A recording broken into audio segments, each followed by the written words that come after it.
Salut à tous, allez aujourd'hui faisons un point au niveau des données actuelles concernant les étirements. Premier point, on sait que les étirements permettent d'améliorer la souplesse. Oui, mais pas comme on l'entend. En fait, on pense souvent qu'il va y avoir un allongement du muscle et du tendon et c'est comme ça qu'on va pouvoir gagner en souplesse. Mais pas du tout. Il y a en fait, on va repousser la tolérance de notre douleur à l'étirement. Physio-Tutor nous l'a expliqué à plusieurs reprises. Deuxième point, les étirements ne permettent pas de diminuer les courbatures. Oh là là, ça c'est dur, effectivement, mais c'était une idée reçue et il n'y a aucun lien entre courbature et étirement. Les courbatures, on les aura quand même. Troisième point, il n'y a pas de lien entre les étirements passifs et le risque de blessure. Qu'on fasse ou non des étirements, on risquera de se blesser de la même façon. Donc maintenant, pour vous parler de quand est-ce qu'il faut s'étirer, je vais revêtir ma tenue de sportif. C'est parti! Oh, trop la classe!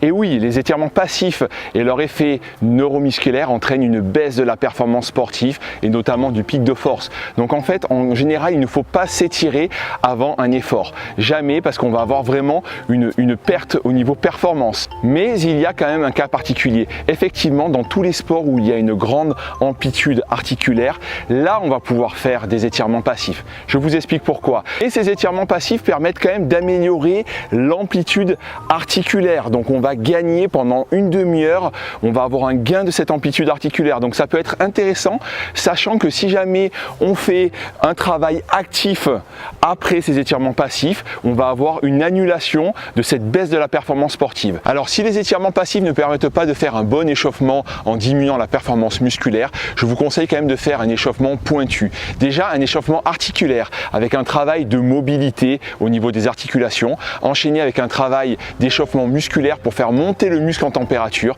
C'est vraiment essentiel avant un effort. Il faut vraiment soigner cet échauffement. Et alors après l'effort, qu'est-ce qu'on doit faire? En général, on va attendre 2 à 3 heures avant de s'étirer. Donc jamais d'étirement directement après l'effort, voire même si jamais vous faites un sport le soir, vous pouvez repousser au lendemain pour faire une séance vraiment assouplissement, stretching passif qui vous fera beaucoup de bien.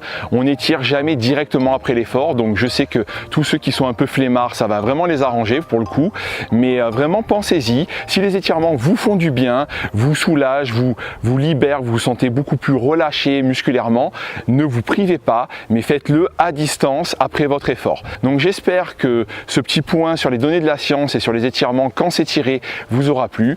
N'hésitez pas à activer la cloche en cliquant pour recevoir les notifications et vous abonner à ma chaîne. Et on se dit à bientôt pour d'autres vidéos. Bye bye!